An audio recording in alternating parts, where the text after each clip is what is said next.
Hello and welcome. Tonight we are continuing the winter term of the IoA Sliver lecture series. As you know, those of you that have been here the last two, the topic this semester highlights architects and designers working within intricate networks and hyper-connected systems. Tonight I think we're going to get to see that that network is going to extend to space. And the work is tenuously settled at the interface of classical and emerging disciplines. Tonight we are pleased to welcome Brent Sherwood for the lecture entitled Orbital Cities. Brent Sherwood is a space architect from the Los Angeles area, although I just learned prior to the lecture that he's originally from Philadelphia, where I spent a lot of my times. That's quite nice. He's a manager of strategic planning and project formulation at NASA's Jet Propulsion Laboratory. Formerly, he was at the Boeing Company, developing engineering concepts for human planetary exploration, manufacturing methods for the International Space Station, and various commercial space opportunities. He earned his MS in Aerospace Engineering from the University of Maryland after a Master's of Architecture from the Yale School of Architecture and a BA from Yale University. He currently writes and speaks in fields related to the human settlement of space. His work is to begin forecasting design principles for urban-scale infrastructure in Earth's orbit. This is definitely not the typical 9-to-5 job and continues to open the realm of architecture's network.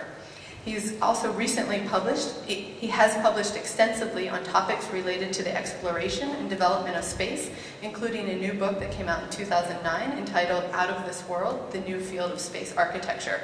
We are very pleased to welcome you tonight. Thank you.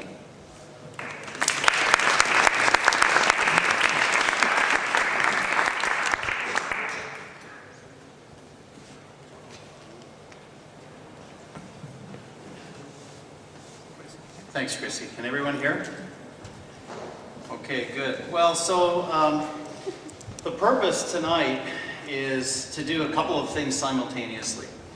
I'd like to introduce you all to a topic that is of great personal importance to me, and believe it or not, there is a sub-discipline within the field of space architecture, even though you may not have really known there was much of a field of space architecture. But there are even sub-disciplines, and we're going to talk about one of those tonight, which is the largest scale space architecture, space urbanism.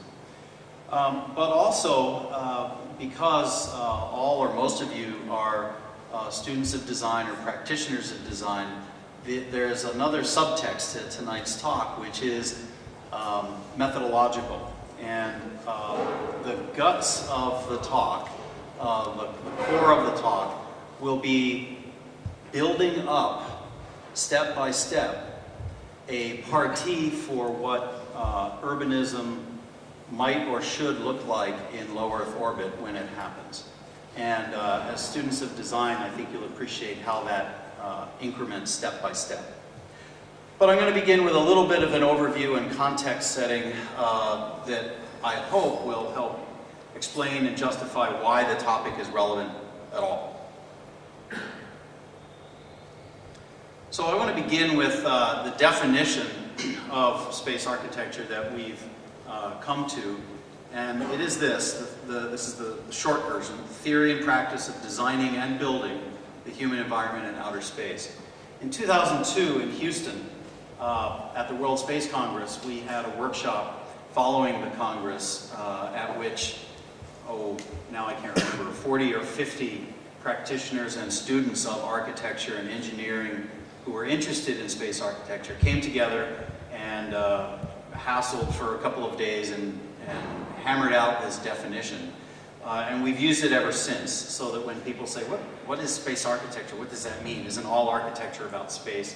I say, yes, it is, but we mean something different. This is about being in space, putting people in space, and designing the environment to support them. So I'm going to make two claims here at the beginning. And most of the talk is about number 2, but I'll spend a little bit of time up front on number 1. So I'll assert that eventually, in some time frame that I don't know, humans will extensively develop Earth orbital space. So we'll talk about what that means. And I also believe that even though that's eventual, it is a long-term thing, will require many decades, perhaps centuries, to occur, lots of resources from multiple nations working together and so forth. Even though it's far in the future, fundamental principles can be derived now based on what we know about space engineering. So as a designer, I find that fascinating, that for something that's so far in the future that I won't be around to see it, we can still figure out what it will be like based on what we know about physics and flying in space. So let's turn first to number one. And I want to spend a few minutes to try to explain and justify to you my claim about the human development of Earth orbital space. So this begins by appreciating that cities that we love, like Vienna, Paris, New York, occurred where they did for reasons that are pretty obvious. But there are other cities that have happened throughout human history that were sited in places that were either unfortunate or were almost accidental at first glance. So here's one. It's the ancient city of Ubar in the desert in Oman. The people who built it there because it was an intersection of trade routes and there was a river. What they didn't know was that they were building it on top of hollow earth, enormous limestone caverns. And so as a result, the city collapsed underground, which must have been spectacular. They weren't making movies then, so we don't have that. But the city was actually known in legend, and it was finally discovered with synthetic aperture radar from the shuttle just in recent years. So that was an unfortunate place to put a city. Here's another one. Any of you who've hiked the Inca Trail from Cusco to Machu Picchu know that it takes 4 days of very hard hiking to get there, and that's the only way to get there. You say, why in the world would anybody put a city on top of a mountain that you can only get to by a 4-day hike? And the reason appears to be that, unlike all other Inca cities, Machu Picchu was a university town. And it was used specifically to brainwash the educable age children of rulers of conquered provinces to convert them to the Inca way of life. So it was a university town, and it was meant to be remote, inaccessible, mysterious, and it was put there for that purpose. Some cities are built on volcanoes. This is Santorini in Mediterranean, and you can see that it's a collapsed caldera. It's thought to have been actually the site of Atlantis, because on the right you see an image, it's a fresco from the ruins of Akrotiri, which was a civilization that predated the Greek civilization by 1,000 years, and actually laid the foundations of what we now know as the Greek and Roman urban plan. But it was wiped out, and presumably it was because the volcano exploded. Yet here today you go to Santorini and there are many towns that are built actually on the lip of the crater, still very dramatic setting, and people love to live there even though the volcano is still not dead. In the US, there's a couple of famous cities that were built in swamps. The one on the lower left is Houston. The Indians cautioned the Houston brothers that you can't build a town here, but of course they did. And in the upper right is Washington, D.C., which was also built in a swamp and was plagued still is plagued by horrible weather in August in particular, but was plagued for a lot of its history by mosquitoes and the diseases that they carry because it was built in a swamp. Here's New Orleans. And you folks are familiar with other cities closer at hand that are also built below sea level. I just put this picture in to show what can happen. And so you'd wonder, why would people put cities in these places? Here's one that's one of my favorites. This is Los Angeles. It's built on top of several seismic faults and in a desert, sandwiched between the mountains and the ocean. There's very little fresh water there, despite the fact that you can see lots of lawns. That's the American way, as you know. And this particular image is from a fire that just happened in the forest, in the Angeles National Forest in September this year. The largest forest fire in Los Angeles County history. Went right past my backyard and was pretty exhilarating for that reason. Why would you build a city in a place like this? And here's my final example. This is Prudhoe Bay on the North Slope in Alaska. And this is a pretty forbidding place to put an urban development. Most of it, of course, is industrial, but there is a community there with schools and hospitals and all the things that we typically find in urban developments. So my point is that just looking at an environment as an unusual environment alone is not a reason to reject the notion that a city could be there. So why do cities happen where they occur? The motivation is always economics in one way or another. So there are really only three reasons that I've been able to come up with, and I show them here. One is because there's some coveted resource that needs to be controlled. That's the case with oil in the North Slope in Alaska, or the case of fresh water at the case of Ubar that collapsed into the limestone caverns. Strategic military advantage, that's pretty obvious, the importance of topography and so forth. And then finally, and probably most critically, most commonly, the intersection of trade routes. Where trade routes cross, then there's a cause for commerce. Commerce then creates a need for settlement and specialization, and cities grow. The locations in Earth orbit touch all three of these. And so on some time frame that I would not want to predict, these three will come to bear as a cause for urbanism. But I'm going to talk to you just about a very sort of personal motivation that has to do with the economic motivation. And that is that people are going to want to go. To get there is the most exciting ride you can imagine. 7 minutes, that's better than any roller coaster you've been on. Coming back is the same. When you're in space, you have this feeling of microgravity. That's the only way to describe it, that can only be replicated for very short times in airplane flights, as you know. There's no other way to do it except to be in space. And so there's all the fun and challenge that comes associated with that. Drinking liquids and playing with your food and having zero-G sex and doing all those things that will happen in microgravity that are fundamentally different from the way these things happen on Earth. And then finally, the most beautiful, poignant view in the solar system is right out the window. It's the planet that we came from, and it changes all the time. Because even when you fly over the exact same location, which doesn't happen for many, many orbits, the weather conditions are different, the lighting conditions are different, and so it's unique every time you look out the window. Astronauts never tire of this. So in my view, you put these three motivations together, and people will want to go. The view is better than being under the ocean or in Antarctica. It's far less boring. And so some people have said to me, well, why would we build cities in space when there are no cities under the ocean? And this is the reason. When you look out the window when you're under the ocean, there's not that much to see. You can't see very far. And the same is the case in Antarctica. Even when the weather's clear, there's not that much to look at. It's very, very monotonous. And so here's the proof. The company Virgin Galactic, which is beginning a suborbital space flight business in 2010 or 2011, already has 300 tickets paid in full and 82,000 people who've registered interest. So, and that's just for a hop that puts you in space for a couple of minutes.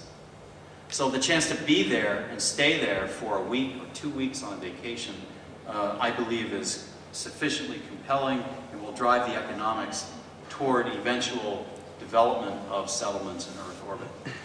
So my conclusion from that is that orbital cities will occur not just because we can, although we can, but because they will be economically motivated. So I don't know if you agree with that or not. We can have discussion later, but I'm going to ask you to accept that as a premise for the rest of the talk so that we can move on to developing some design principles. Those of you who are interested in space architecture or who might want to become space architects, I always show this chart because I want to make sure that people realize how much there is left to do. And so what you see here is a mostly unfilled matrix.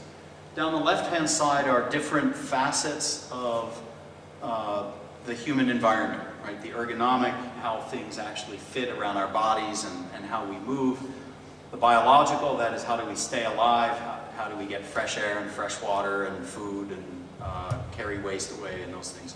The psychological, how happy are we, how productive are we, and how well do we behave. And then the sociological, how do we interact in larger sets of people. So those aspects of human existence can be gridded against these three populations in space. So far, all that's ever happened are mission crews. ESA crews, NASA crews, Russian crews that fly in their vehicle and execute science experiments and do their missions. That's a very specialized type of population. They undergo years of specialized training. There's a very tough selection process, and most of us will never have that opportunity. But then we'll get to tourism and passenger travel, and many of us may have that opportunity, and I certainly hope so. So when you're a passenger, you're not going to go through 5 years of training, right? You want to buy a ticket, and hopefully at a reasonable price, and then you just want to show up and go. Bring as much luggage as they let you, and bring your cameras, and bring your friends and family, and go. So the architecture to support that, measured in these 4 dimensions on the left, is fundamentally different from the architecture that supports mission crews. You can begin to imagine that. And then the final population is settlers, people who go with no intention of coming back, who will want to create families, raise children, and actually settle into some remote place.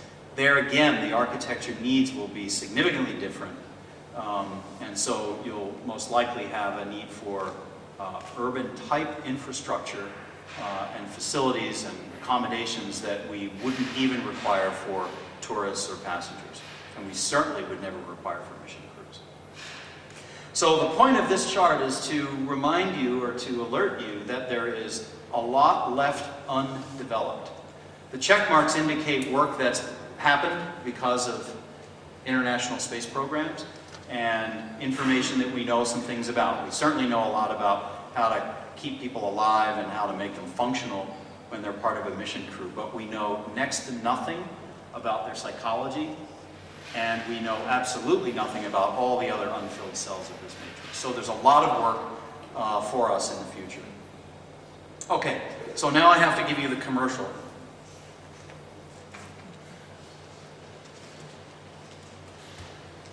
And Christy mentioned this, so here's the book, and feel free to look at it afterwards.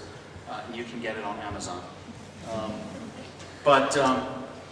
What we did is, it was catalyzed by that workshop and the conference session in 2002.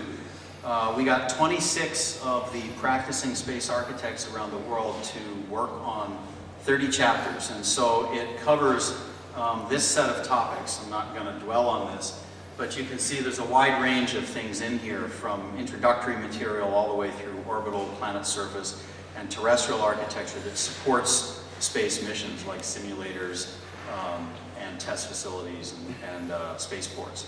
So out of all of this, the one that I'm going to talk about tonight is the one that's highlighted in red on the lower left, Orbital Cities. That's chapter 13, I think, in the book. And so now we'll get into it. As you all know, constraints drive design, and when your project is a terrestrial project, the things listed here are the types of things that you pay attention to, right? Because you've got some kind of a site and it has a local context and environmental considerations. You've got technology we're able to work with, what you can buy, what can be built, what can be afforded, who's going to use it, some knowledge which architects have better than other professions about how people live and work and use facilities, and then some sense of what's going to happen in the future, how something that you would design is going to change over time, be modified, be expanded, be torn down someday, and so forth. So The counterpart to that for Earth orbital architecture and urbanism are these things on the right. And I'll talk about a few of them in some detail tonight. Fundamental is what I call the realities of orbital space flight. Just as gravity is a fact of life on Earth, the absence of weight when you're in orbit is a fact of life and needs to be understood and reckoned with. But there are many others, and I'll show them on a subsequent chart. You need to understand what can be built, again, what the state of practice and state of art and design and technology is, to have some way of anticipating the requirements of the users. This is much harder because the environment is so fundamentally different. But then also to appreciate that there are some human requirements that are invariant. People need to couple. People need to be in large groups sometimes. People need to eat. And there are some expectations that people have always had and will have, no matter whether the architecture is on Earth or in space. And it's important to keep those in mind and design for them. And then the scale, all the way from the utensil up to the scale of cities, which is what I'll talk about tonight. Here's the list of environmental constraints to be aware of in orbit. So there's orbital mechanics, how things move, how things stay in orbit, how orbits intersect, and so forth. The condition of microgravity, the absence of weight when you're in free fall. Hard vacuum, the vacuum in space just outside the wall is 3 to 5 orders of magnitude. And so that's what, 10,000 times greater vacuum than you can make in a laboratory on Earth. It's very, very hard vacuum. Very few molecules out there. The sunlight is not filtered. It's about 40% brighter than it is on the surface of the Earth on a clear day. And it's full of ultraviolet light because there's no ozone layer between the sun and you. So it's very dangerous. There is a tenuous atmosphere depending on the height of your orbit. The orbit that the space station flies in is full of, well, full in relative terms. It has atomic oxygen in it, which is very corrosive. And so the materials that these things are built out of need to be thought through very carefully. There's orbital debris. There are chunks of old satellites and rockets and natural debris as well that typically moves at speeds of 7 kilometers per second when it's in orbit. And if it approaches you coming the opposite way, that's 14 or 15 kilometers per second. So a tiny little particle can carry as much energy as being hit by a locomotive. And that needs to be designed for as well. If you have artificial gravity, we'll talk about that later. There is some very complex rotational dynamics you need to understand. There are multiple kinds of lethal radiation in space that need to be shielded against, and then the view changes depending on where you are and how you're moving. So we'll talk about some of these as we build up the partie. The point is that all 10 of these are very different, just 200 kilometers above us than they are right here. And so as a designer, I find that a fascinating problem because it means we have to start over in so many ways. And how often you get the chance to start over. So what will space cities look like? There's been a whole literature for many years. There's a lot of imagery that has occurred throughout the history of science fiction in films and in books and magazines about what large-scale habitable systems might look like. And there are compared to the principles we're going to talk about tonight, very few of these would work. But they're all fun anyway. And so I would argue, just as we do in terrestrial architecture, that if you see a design project or a concept, an idea that may stimulate your thinking, it may be inspirational, it may be interesting, even if it couldn't actually work, it still may serve a function to the designer by making you think of something else, by sparking a thought or an inspiration. So tonight I will not be showing you pictures of what I think space cities are going to look like.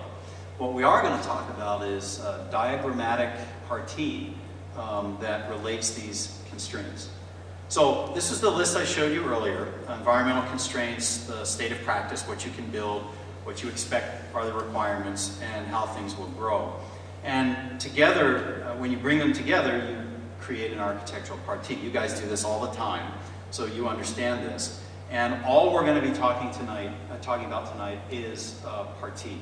So my hope is that for those of you interested in thinking about space urbanism, given the partie we'll be discussing, that then gives you a foundation to think about all kinds of potential designs, knowing that they could be credible if they respond to the partie. So it really is intended to be the starting point, not the definitive design. Okay, so here we go. When you're in orbit, there are cardinal directions, there are principal axes. You're moving 7 kilometers a second in your orbit track, so I show that here with a velocity vector to the right, that's forward, and it feels forward. And when you're looking at Earth below, the Earth is moving. Actually, it's approaching you from over the horizon, and so you feel as though you're moving forward. So behind you is aft, and then you have starboard and port, just like in a ship, just like any ship that's moving forward in an ocean. But you also have zenith above you and nadir below you. Nadir is the direction towards Earth. And so these, the organizational scheme of these Cartesian coordinates is not just something that helps us think, but it's actually how the physics works. For example, if you have an extended structure, a vertically extended structure that extends from zenith to nadir, it will orient itself passively along that principal axis because of a thing called the gravity gradient. It just happens. And in fact, if you don't want it to be aligned along the axis, you have to expend propulsive energy or electrical energy to do that. So there are, I'm not going to spend more time on this particular one, but recognize that the physics of being in orbit drives you to a Cartesian coordinate system that's very much like what we're used to on Earth from walking forward and being vertical beings in the universe. All right, so the key direction is this forward-aft direction. So there's a bow and a stern for whatever you're going to build, just like a ship. The equipment that you put in space wants to stretch out along that orbit track because that's the minimum energy configuration. So that gives you the beginning of a skeletal structure in which you can have a structural spine along the direction that you're moving that has cross axes of ribs. So I call it spine and rib. Now, typically you put the utilities in one place, right? Because you want to save on cables and tubes and all the heavy hardware. And so that's going to be along the utility spine, and then you'll put the utilization functions out on these ribs. So that means that the thickness of the utility trunks will be greatest closest to the spine, and they'll taper as they get out to the farthest edges, just like a tree, the trunk of a tree and branches. As the structure grows, say to urban scale, the aspect ratio will tend to become very, very long. So I'll show you an example shortly of something that is flying that does not have a long aspect ratio, but that's because it's small. As these things grow, again, the minimum energy configuration is for them to be long and thin. So you have a long spine and short ribs, basically. So if you take the spine and then section it, you can ask yourself, how would you zone the functions, and what's the most reasonable way to do that? And fundamentally, it'll split into the services and the people. There's a lot of services in a space facility, much more than we have in a terrestrial building. So you need a lot of room for them. Whatever activity spaces you need for the people's, obviously driven by their activity program, but it's going to be on about equal footing with the amount of space you have to devote to the infrastructure, the techniques. If Earth is beneath you in the spine in the nadir direction, you want to put the people where they can see the Earth, because it's the most interesting thing around. Therefore, you put the services up. There's not much to look at up in space anyway. Depending on the lighting conditions, you can see a lot of stars. But it doesn't take much in your field of view that's illuminated to wash out the stars, and you can't see them anyway. So basically above you is black space, and below you is this amazing vista of Earth. So clearly you would put the people where they can see it. You'll need transportation along the spine, both internally and externally. Why? Because there's external infrastructure, but it's out in that hard vacuum. It's lethal. Temperature extremes, hard vacuum. So there's equipment that can be out there, but people routinely are not going to be out there. So that you need some kind of transportation corridor internally as well. And then there'll be utilities interfaces. I'm going to show later just how much utilities you need outside to get energy in and to get energy back out. And so you put them up above where it doesn't obscure the view of the people looking at Earth below. And then finally, you'd have circulation into those lateral ribs on the side. So this fundamental section then gives you an organizational scheme for beginning to deploy rooms, hallways, larger facilities like gathering spaces, kitchens, factories above, recreation spaces below, that kind of thing. Now I'm going to take that section and invert it, because as you know, in microgravity, up and down are open to interpretation. But I'm going to argue that there actually is an up and down, and it's not based on gravity, it's based on what you can see. So on Earth, we're used to walking outside and seeing a canopy of blue sky, and that's what gives us the sense of a nice day. We walk outside and we feel like we're happy because there's sunshine and a blue sky, and that's what we've all been genetically evolved to appreciate as a nice day. In space, the closest thing you can get to that is the Earth in your field of view. When you're in low Earth orbit, the Earth fills almost half of the hemisphere. So if you were in one of these facilities and there were windows above you and you were in low Earth orbit, say space station's orbit or even somewhat higher, almost your entire field of view would be filled by the Earth. So when you're on the daylit hemisphere of Earth, that's pretty impressive. And it's mostly blue because of reflected light from the oceans and the clouds. And so I believe, I hypothesize that in these large-scale facilities, that will take the place of the blue sky we're familiar with on Earth. And so I think it's arguably critical to maintain as much of that sky canopy as possible for the psychological well-being of the inhabitants. Now remember, in orbit, in a low Earth orbit, you have 18 sunrises and sunsets per day. So when you're seeing the Earth, you're only seeing it for 45 minutes.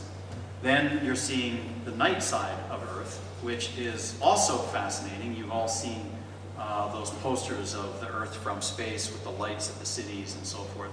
And you can see lightning storms in the tropics and so forth. That's what you'd be looking at for the other 45 minutes. So right away as designers, that tells you if you're using the sky canopy, when it goes dark 45 minutes later, you need to be thinking about lighting, in internal lighting, right? And so the way the light cycle needs to be designed to accommodate this natural phenomenon of view outside is something to think about.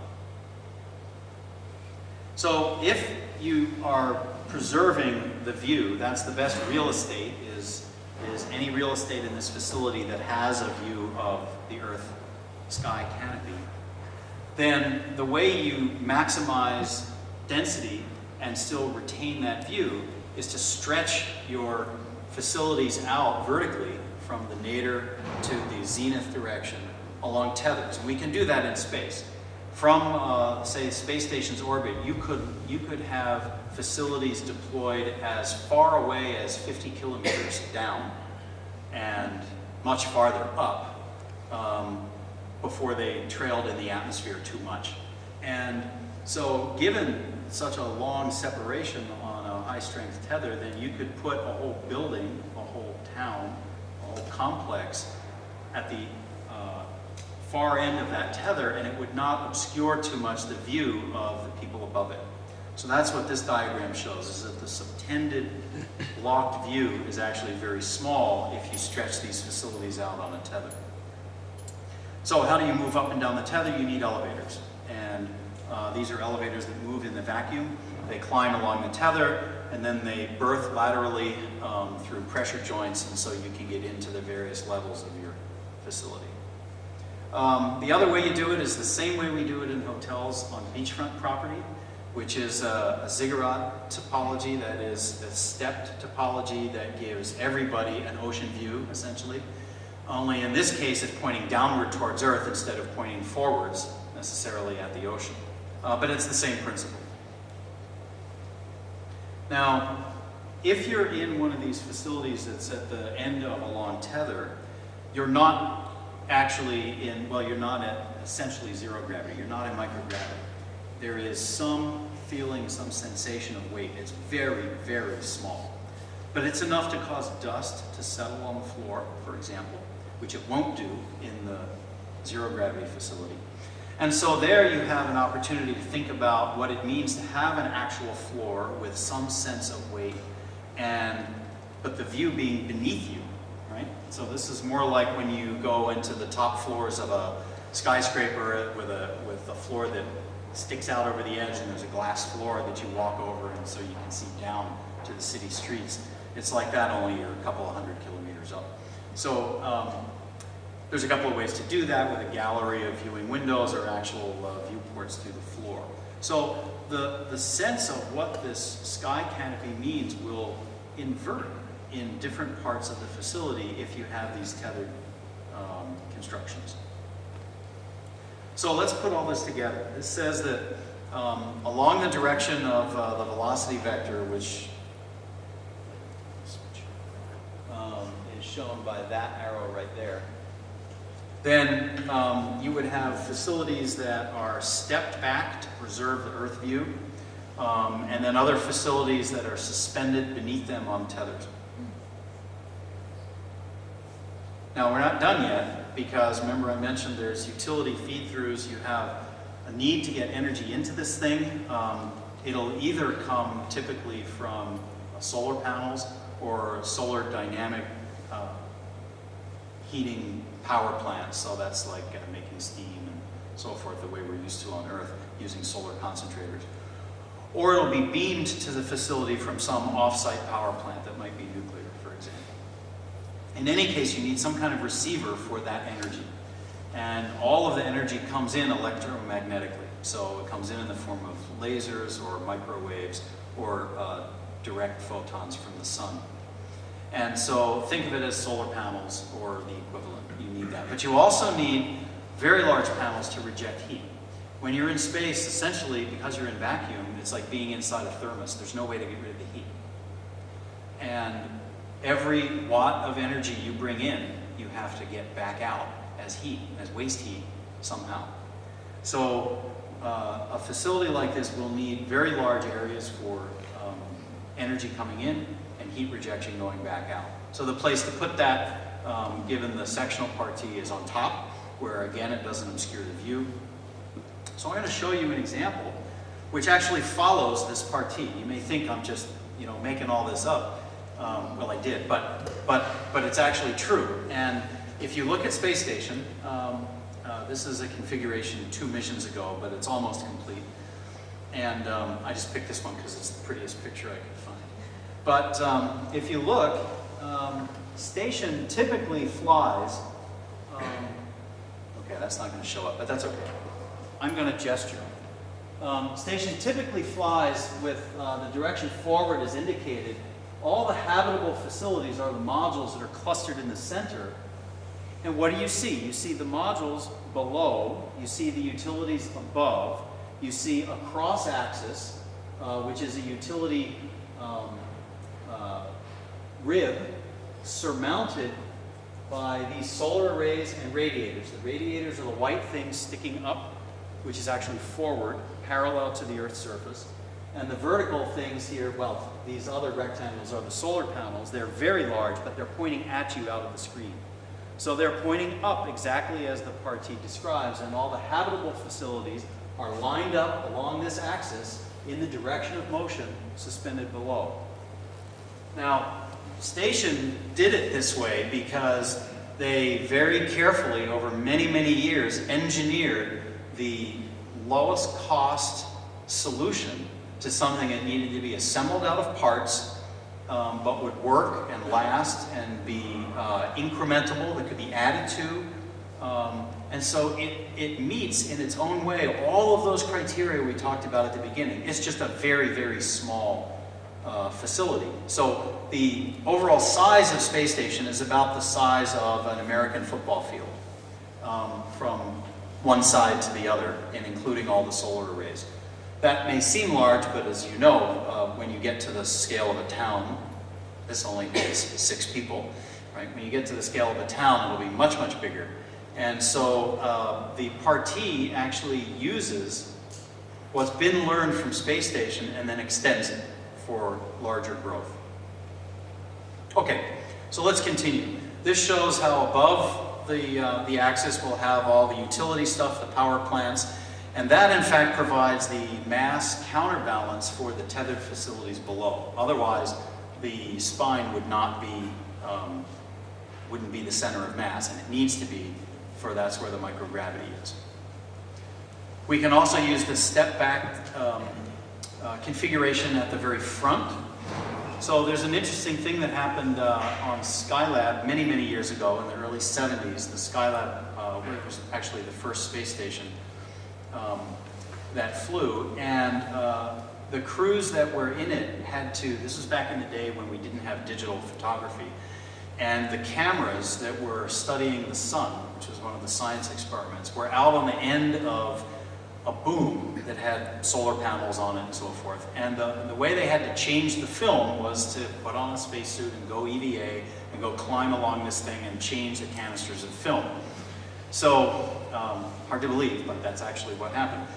And so one of the astronauts mentioned that when there was a way you could lock your boots into the structure when you had a minute to spare for fun while you were out there, and kind of lean forward, and because of the direction Skylab was traveling, it felt like you were on the front end of a train, only silent, because the Earth was approaching at orbital speed, so you had this sense that you were moving, but everything was behind, all the infrastructure was behind you, so you felt alone.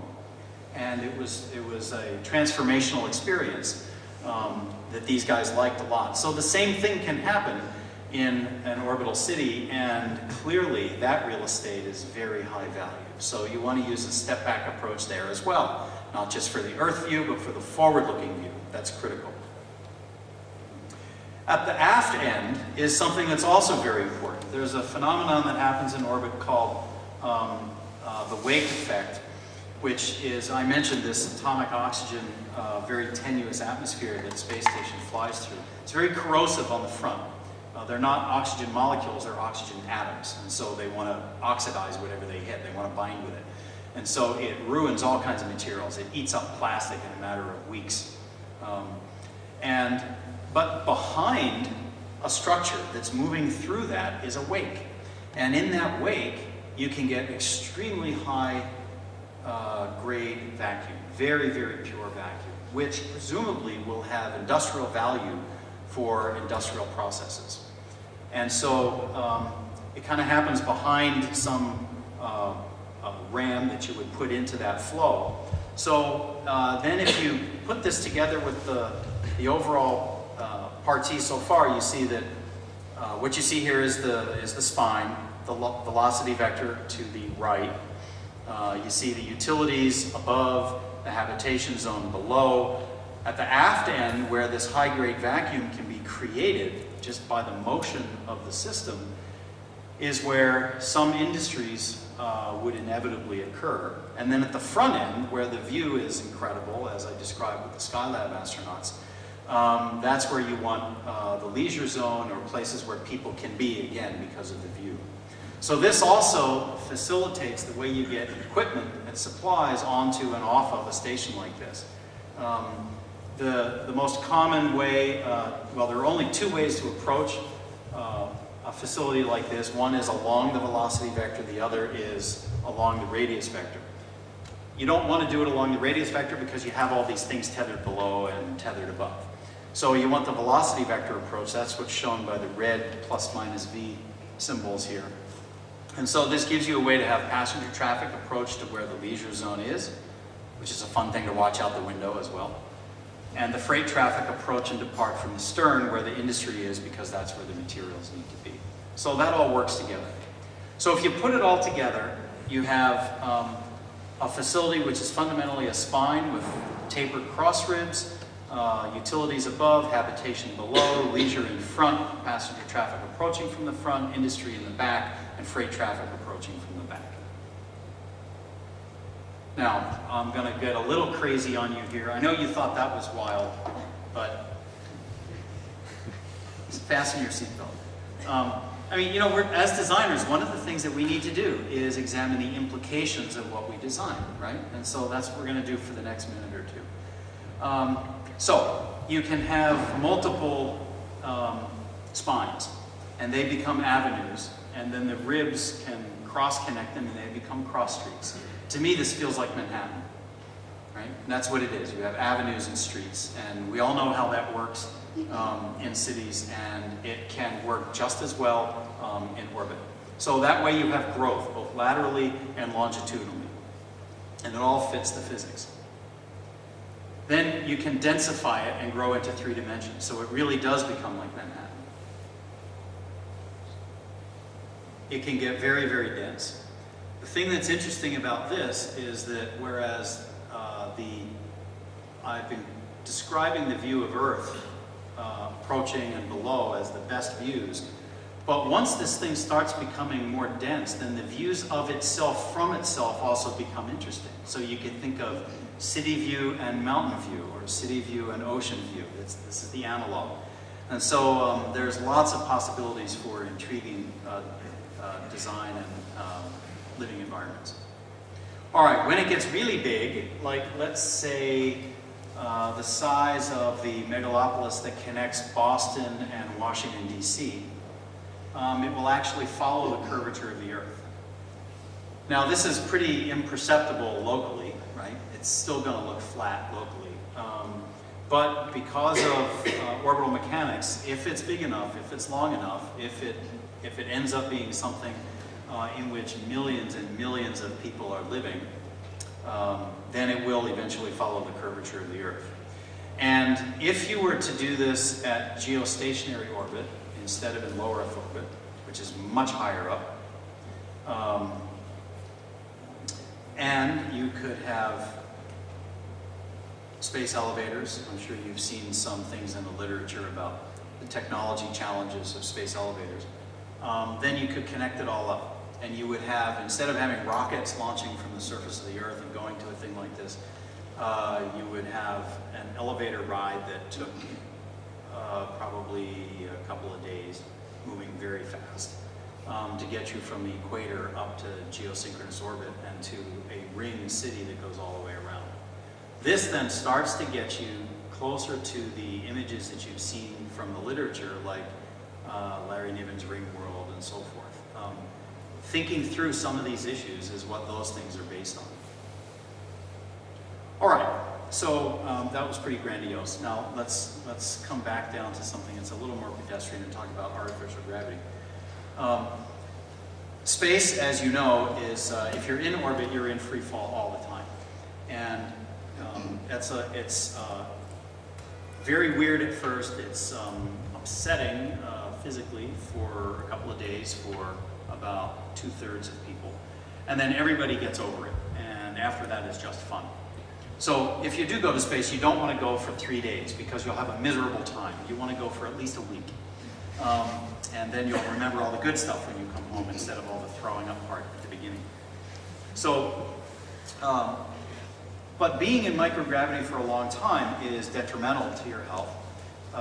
It takes about a month, 1 month back on Earth for every month you're in space to recover.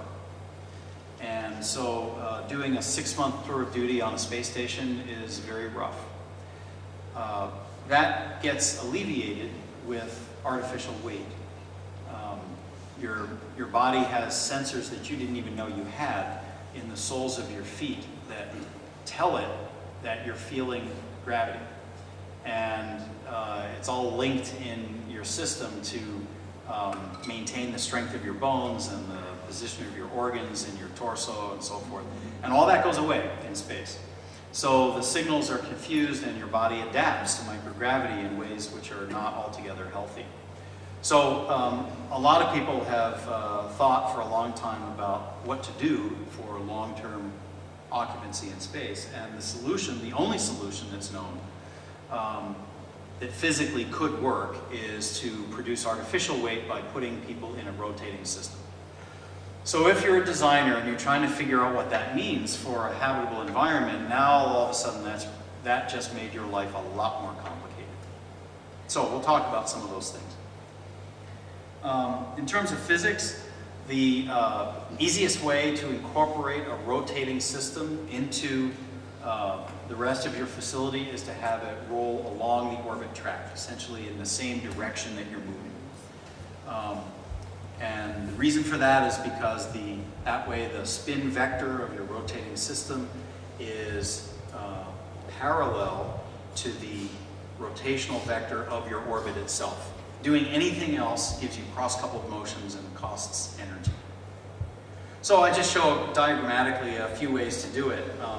You could imagine a system that's sort of spinning along the orbit track at the top. Well, how much of your system is going to be rotating? I don't know, maybe all of it, in which case you get the image on the right here on the bottom. Maybe not very much of it, in which case you get something more like what I show on the left. So there are options there, but rolling along the orbit track is what you want to do. The other way to do it is to take your rotors and counter-rotate them, because that neutralizes the gyroscopic moment, and then you can put this thing in any orientation you want. But they have to be balanced, and so there's all kinds of implications associated with that. So sort of the easier way to do it is to take the partie we've described before and then just put rotors along the side, almost like wheels on a carriage. And these things are spinning as this thing is zooming through space at 7 kilometers a second.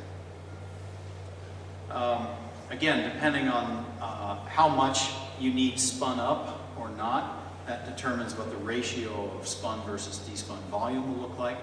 The one at the top is where most of the facility is dominated by microgravity. It's along the spine and only a little bit is rotating. The one at the bottom, most of it is rotating and only a little bit is on the spine. So it depends on what your purpose is. You can make it even denser. You know, I'm always aiming for Manhattan here. So you can make it denser by staggering the rotors, and then you get some really crazy views out the window. We'll talk about the view in a second. First is, if part of the facility is rotating and part of it's not, but you're all in vacuum, what do you do? And this is, I would suggest for the future, this is one of the toughest challenges that needs to be engineered.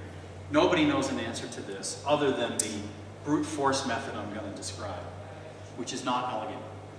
And that is to have essentially an elevator cab that has a hatch that attaches to the rim.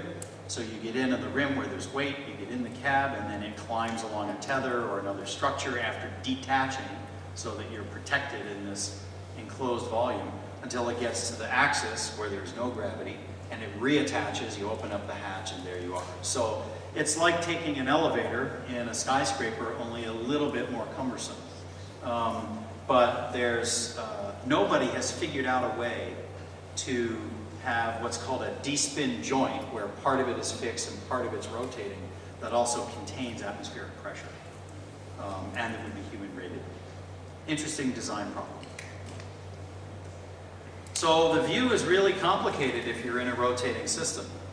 The local view, the thing I call the urban view or the city view, is not, because a lot of your facility is rotating with you, so it just is what it is. But the view of Earth, which is so valuable, is now complicated. The larger the facility, the slower the rotation, the less sickening that would be to look at out the window. The farther away the horizon is, the less sickening it would be. But if you're rotating at, let's say, once every 1 to 2 minutes, looking at the Earth out the window is not going to be that much fun. So it could well be that the place you sleep and spend a significant amount of your time is in wait for health reasons. But the place where you spend your waking hours, where you want to look out the window, is maybe in microgravity conditions. And so this, I just put this out there as a way to stimulate your thinking about what it actually would be like to be in a facility like this, or be in a city like this, and how different that is from what we're used to.